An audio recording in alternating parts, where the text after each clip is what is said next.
For many people in South Africa, money is just never your money. It's family money, it's support money, it's emergency money, it's responsibility money. And that changes everything in accordance to how we make our financial decisions. Because most financial advice really just assumes that you're an individual and you make individual decisions. But oftentimes that is not true, right? And that is the reality we'll be exploring in today's episode. My name is Mpelo Dlamini, and welcome to another episode of Wealth by Design, where we are teaching ourselves how to turn income into structure and structure into wealth. So, first point I'd like to get into is the hidden pressure. We carry more than just our own expenses. We're also helping with our parents, we're helping with our siblings, we're helping with school fees, we're buying household groceries, funeral costs, and emergencies are still on us. And sometimes we're doing this in multiple households as working professionals. At that moment, and every single time your income improves, the expectations around your income improve with it. And you become eventually the reliable one, the provider, the one that everybody calls when things go wrong. While this creates a great sense of purpose, it also builds enormous financial pressure. Secondly, why does this then impact our financial decisions? Our family obligations are not just affecting our bank accounts, they affect us psychologically, because saying yes to a financial request feels like love, but oftentimes saying no is guilt-inducing. It feels like you've betrayed the family, right? Like you've betrayed the people that have made the sacrifices for you. So we end up making these emotional financial decisions, such as taking on debt to help out with our families, delaying our personal investments, sacrificing our long-term financial stability for short-term relief, and avoiding building financial boundaries. And it eventually becomes difficult to build financial momentum. And there's something I would then like to call the first success penalty, which is at the core of this, where when you become the first person in your family to start earning well, then suddenly everybody needs help. Everybody sees you as capable. Every crisis reaches your phone first. And while your income is increasing, you best believe that your responsibilities around to your family, to your loved ones are also increasing. This is why a lot of high earners may still feel financially stuck. Why you're delaying your financial process because your financial progress, because you're pretty much supporting multiple people at the same time. And so I'll now get into why, these things are like this. And it's because helping pretty much becomes self-sabotage. Helping your family is not the problem, right? It's unstructured helping that is the problem. There's a difference between supporting your family intentionally and constantly financing reoccurring chaos. And oftentimes it happens because we do not have boundaries. Because without our boundaries, our savings disappear, our debt grows, our stress grows, and resentment builds quietly, right? And eventually, you end up making yourself financially unstable in terms of trying to rescue other people. Here at Wealth by Design, we believe in something important, and we believe in that helping family is important, but it has to be sustainable, right? It has to be. If helping somebody destroys your finance, your future, you won't be able to help people in the future. Full stop. The goal is not selfishness, guys. Financially, it's to have structure. And I would just like to suggest a few things that we can do in your approach to helping our families financially.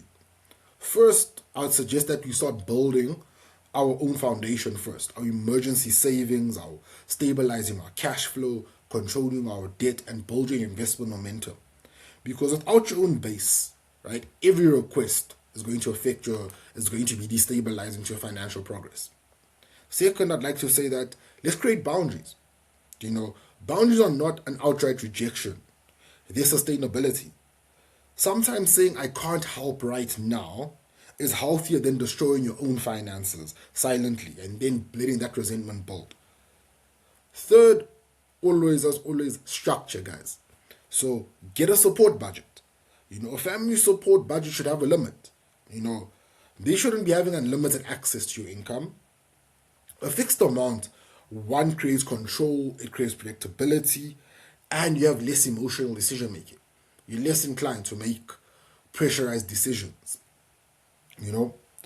And fourth, I really want to say is focus on the long term empowerment of the people we're supporting, unless they're pensioners, obviously. Because sometimes helping somebody build skills, get educated, or have an income opportunity creates more impact than endless cash support.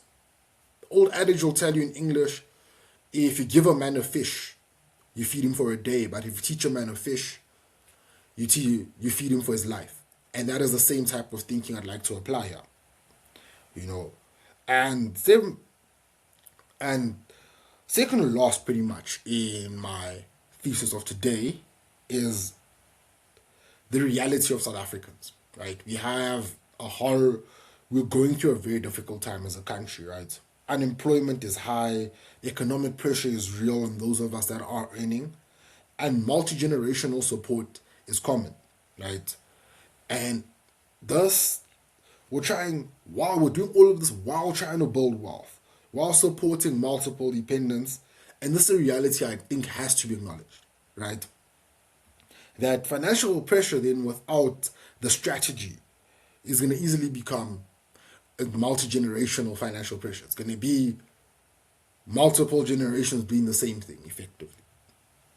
And then to get into it, right, into my final closing for the day, is that, well, our goal is not to make you choose. Personally, the goal is not to choose between your family and your financial freedom, right? The goal is to build your wealth in a way that allows you to support your family without having to sacrifice your family. Because this because it's not about really being able to help once. It's about being able to build a sustainable system to support your family. And if this message resonates with you guys, I'm going to tell you the same thing I tell you all the time.